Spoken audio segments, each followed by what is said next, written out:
어제부터 또 핫한 뉴스가 바로 여야 대표 회담입니다. 일요일 3시에 회담이 진행됐는데 국민의힘에서는 좀 여기에 힘을 쏟고 있는 것 같아요. 생중계하자 그러고 아니, 뭔가 세상에. 좀 자신감이 있는 듯한 모습이 보여지고 아니, 있습니다. 자신감이 아니고요. 네, 이거 웃기는 뭡니까, 거예요. 이거? 회담을 생중계하는 데가 어디 있습니까, 세상에? 아니 뭐 한동훈 토론회요? 대표가 너무 이게 하고 싶은가 토론회냐고? 봐요. 아니 그러니까 토론회면 그렇게 할 수 있어. 예를 들면 네. 뭐 박정호가 사회 보고 양쪽이 앉아가지고 하면 토론을 생중계, 회담을 생중계하는 난 못 봤어요 그런 거.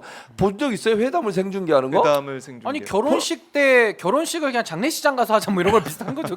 TPO가 전혀 안 맞는 아니 거지. 그러니까 예를 들어서 시작할 때 인사하고 네. 이런 건 보여줄 수 있지. 모두 회담, 모두 발언 회담이라고 하는 거는요. 네. 그야말로 모든 얘기를 할 수 있는 곳이어야 돼요. 무슨 회담이란 게 뭡니까? 주고받고 하는 거고 때때로 내밀한 얘기를 설득도 하고 예민한 얘기도 해야죠 당연히.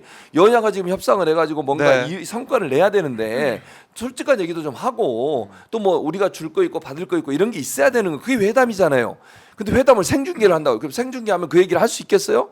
마이크 대고 얘기하는데 카메라 돌아가고 아니 뭐 이거 뭐 근데 되겠냐고 왜 지금. 생중계하자 그러는 거예요? 이제 아니, 첫째는 외모가 자신 있나 보죠. 무슨 자기 자- 얼굴 보여주면 이것 거기 보세요. 팬클럽이 더 열광한다고 이것 생각하나? 내 보세요. 키가 더 크다 뭐 이런 건가요? 네. 내가 볼 때 너 반작용 일어나요? 그러면 아, 그래요? 외모는 어쨌든 그 얘기하고 싶지 않고 예. 중요한 건 뭐냐면 자기 그냥 홍보 수단을 활용하겠다는 거야. 아. 이게 무슨 성과를 내려고 하는 게 아니고 지금 현재 보세요. 지금 한동훈 대표하고 이재명 대표를 비교해 보면요, 당내 장악력 한동훈 대표 있습니까 없습니까? 저는 거의 없다고 봐요. 약해요. 네. 약하는 거 봐요. 없어요 거의. 없어요. 자기 진짜 장동혁 이런 분 몇 분 빼고는 사실 장악력 없잖아요. 이재명 대표는 강력한 리더십을 갖고 있어요. 네. 민주당에서 본인이 지금 흔들리고 있어. 특히 이 그 최상병 특검법 때문에 본인이 엄청나게 지금 공격을 받고 있어요. 그러니까 민주당도 압박을 하고 당내에서도 압박을 하고 네. 포기하라. 당내에서 아하. 포기해라. 죄송하다고 사과하고 포기해라 이러고 네. 민주당에서 빨리 내라 이러고 완전히 샌드위치가 돼가지고 안에서 지금 엄청나게 힘든 상황이에요. 이거 그냥 와서 막 이제 예를 들면 회담을 만약 공개하면요 막 비난하고 이재명 대표한테 이제 이거는 그 누구야 원희룡 전 장관이 했던 얘기예요. 깐족깐족이 쫑알쫑알 대고 저건 인용한 거예요. 쫑알쫑알 대고 깐족깐족 쫑알쫑알이 트레이드 마크예요. 그러니까 한동훈 대표. 그럴 네. 거예요. 네. 그거 보여주려고 하는 거지. 성과는 관심 없고 이거 생방송에서 보여주기식이다? 그거 보여주고 자기 지지하는 사람들 결집시키고 네. 뭐 이제 막 따지고 막 이러겠지. 아하. 그러니까 이런 걸 그런 회담을 왜 하는 거예요 대체? 아니 정말 국민들이 성과를 내기를 원하고 여야 대표가 만나가지고 뭔가 건설적인 어떤 결과를 내기를 국민들은 다 바라고 있는 거 아닙니까? 네. 그런 진정성 있게 접근을 해야지. 이재명 대표가 아니 그러니까 대통령은 안 만나겠다고 아직 공적으로 얘기한 건 아니지만 제가 볼 때 금방 만나기가 어려우니까 여야라도 만나서 민생 법안 좀 처리하고 네. 이 얘기 하자는 거 아닙니까? 그럼 좀 주고받고 협상도 하고 뭔가 좀 접점 좀 찾아내고 이러려면 네. 비공개로 하는 거예요. 그리고 나서 끝나고 나서 결과를 발표하고 이렇게 하는 게 맞지. 회담은 아니고 제가 물어봤잖아요 아까도. 네. 네. 어느 나라에 또 어느 정당이 회담하는 걸 생중계로 하냐고요. 그런 적 아. 없어요 한 번도. 그러니까요. 이게 참 맞지 않는 모습이 좀 나오고 있는데, 자 이재명 대표 지금 최고위 주재하고 있는데 한번 잠깐 발언 듣고 올까요? 어떻습니까? 지금 또 안 해요? 박찬대 원내대표부터 박찬대 이제 원내. 발언하는군요. 네, 이따가 한번 시간이 되면 들어보도록 하고요. 네. 자, 근데 한동훈 대표가 자신감이 있어 보이는 건지 생중계 얘기도 하고 뭐 어쨌든 만나자 했을 때 빨리 만나기로 한 거 아닙니까? 바로 받은 거 아닙니까? 근데 그게 한동훈 이제 대표도? 그 자신감의 표현으로 보면은 이제 네. 본질을 못 보는 거고 사실은 그 짖는 개가 못 물거든요. 그러니까 굉장히 자신감 있어 보이지만 예. 지금 내막을 놓고 본질을 평가하자면 한동훈 대표는 자신감의 결여 그리고 굉장히 조급하다.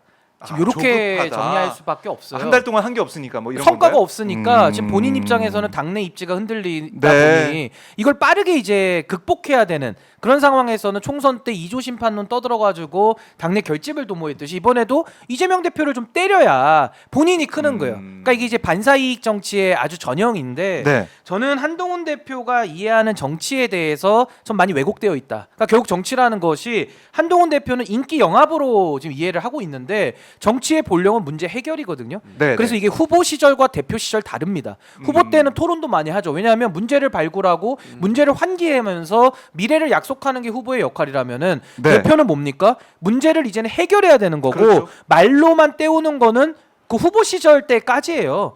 대표가 되면 이제 프로 아닙니까? 프로가 되면은 안타도 치고 홈런도 치고 나가서 득점을 하는 게 그 선수의 역할이기 때문에 네. 전 한동훈 대표가 이제 와서 첫 여야 대표 회담을 토론하자, 생중계하자.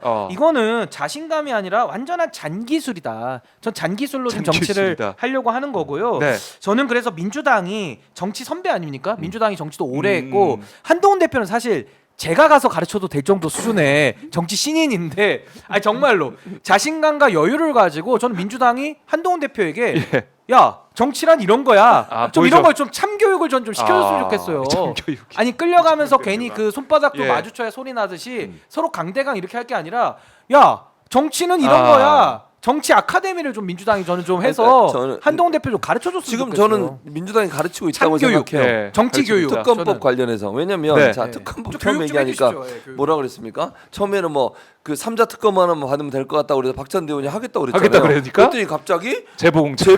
제보자 하자. 그래서 또 제보자도 받겠대. 네. 좋아 합시다. 하니까. 그리고 나머지도 집어넣자 그러면 3부 토건 네, 주가 조작 다 해야죠, 다 집어넣자. 네. 그랬더니 또 말을 안 해.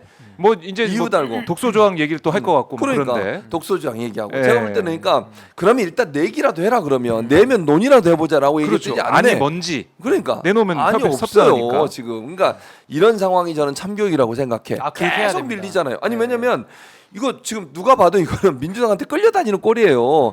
지금 음. 한동훈 대표는 사면 초과야. 이러지도 못하고 저러지도 못하고 맞아요. 내부에서는 심지어 뭐라고 하는지 아세요? 네. 오늘도 뭐 서정욱 변호사 나와가지고 내가 서정욱 변호사 한마디 하겠는데 서정욱 변호사 어디다 대고 이재명 대표한테 거짓말쟁이라고 그런 얘기를 하는 거예요 대체?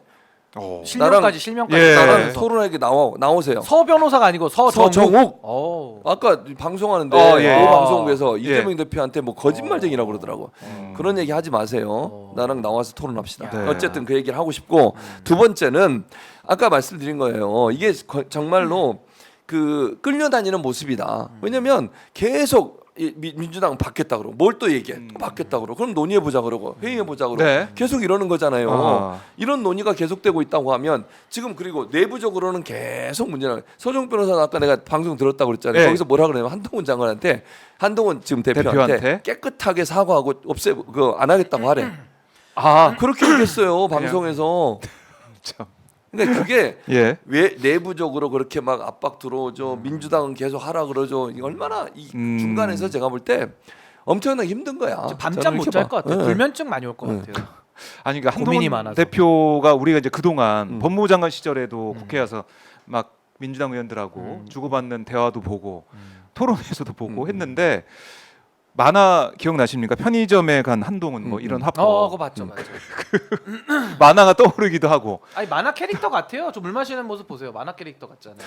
그리고 이 나경원 후보와 토론한 방송에 토론하다가 네. 갑자기 폭로하는 모습 이런 걸 볼 때 폭로의 힘이죠, 폭로의 힘. 이게 1대1 토론이 되겠느냐 이런 생각을 할 수밖에 없는 것 같은데. 근데 저는 요 국면은 그냥 냉정하게 평가하면 예. 어떻게 되냐면 지금 취임한 지 한 달 됐죠, 한동훈 대표가. 아무 성과가 없습니다. 오히려 본인의 리더십이 흔들린다라는 것만 지금 보여주고 있거든요. 그리고 지금 사면 초과죠. 본인이 입이 방정이기 때문에 본인의 입으로 만들어 놓은 그 설화들이 지금에 와서는 이제 수습도 안 되는 상황으로 완전히 지금 코너로 몰려가고 있거든요. 네. 그러면 이렇게 보시면 됩니다. 정치에서는 결국 집권 여당이 무한 책임을 지거든요. 이 대원칙은 바꿀 수가 없어요. 야당이 무한 책임을 질 수는 없잖아요. 권력을 줘야 책임을 지니까. 그렇죠. 그럼 집권 여당이 무한 책임을 지는데 한동훈 대표는 본인의 입이 가벼워가지고 문제는 다 일으켜놨고 수습은 못한단 말이죠. 그럼 이대로 시간은 흘러갑니다. 그럼 이제 10월달에 보궐선거 있죠. 내년 4월에 또 재보궐선거 또 판이 열리거든요. 네. 그럼 그때마다 국민들은 또 성적표를 줄 겁니다.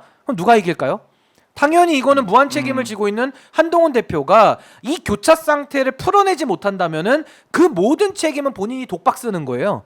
윤석열 대통령 책임 안 집니다. 대통령은 임기를 줄일 수가 없어요. 그럼 여당에서 가장 큰 책임을 지고 있는 선출된 당대표 한동훈 대표가 모든 책임 독박 쓰는 거예요. 근데 저는 지금 한동훈 대표 보면서 독박을 쓸 게 제 눈에는 뻔히 보이는데 불과 네. 몇 달 뒤에 근데 그 자기의 운명을 직감하지 못한 채 아직도 입으로만 나불나불 깐죽깐죽 저 방정 떨고 다니는 걸 보면은 네. 너무 한심하다. 그래서 저는 민주당에게도 참교육을 좀 시켜달라는 부탁을 드리고 네. 만약에 또 바쁘실 수도 있으니까 제가 보수 재건파로서 매일매일 참교육을 좀 시키겠다. 이 정치를 좀 알려줘야 될 것 같아요. 제가 볼 알려줘야 때는. 된다. 무한 책임의 개념 네. 공부를 좀 공부해야 됩니다. 유상범 의원이 공부 좋아하니까 둘이 스터디를 하는 것도 괜찮을 것 같아요. 공부 좋아하니까. 스터디 만들어서 정치 스터디. 그래요. 근데 저는 개인적으로 이런 생각이 들더라고요. 대통령실에서 여야 대표 회담하고 만나는 걸 별로 좋아하지 않을 것 같다. 이런 생각이 들어요. 왜냐? 여야 대표 만나서 뭔가 합의를 한다 그러면 아니 대통령 방구가 새로 얘기하면서 완전히 전선 만드는 거 아니겠습니까? 인사도 지금 국방 라인 다 바꾸고 또 김문수, 이진숙 다 집어넣고 해가지고 맞설려고 막 바리케이트 치고 있는데 한동훈 대표가 뭘 합의해? 그러니까 뭐 추석 전에 추석 명절 앞두고 소상공인 자영업자 뭐 지원하는 거 합의하거나 이렇게 되면 끌려다닌다는 생각이 들 거 아닙니까? 당연하죠. 그러니까 대통령실에 좀 기분이 나쁠 것 같은 생각이 그러니까 이제 전국 주도권을 네. 이제 여야 대표에게 뺏기는 아하. 국면에서는 굉장히 좀 기분이 그러니까요. 나쁠 수도 있고요. 또 여권 진영, 그러니까 정부와 여당의 네. 균열이 더 생길 수 있다. 그러니까 유난 갈등이 더 그렇죠. 요거 이제 생기고. 걱정되죠. 왜냐면 이번에 김경수 전 지사 사면 국면에서도 네. 다른 목소리가 나오잖아요. 그래서 앞으로 요런 국면이 지속되면 윤석열 대통령 최근에 이제 별명이 하나 또 생기죠. 윤캔디. 윤캔디는 외롭죠. 네, 외롭습니다. 좀 약간 그 좀 윤캔디로 집에서 네. 이제 계란말이를 더 많이 붙이게 되는 그러면서 이 술의 양은 더 늡니다. 맨날 술이야.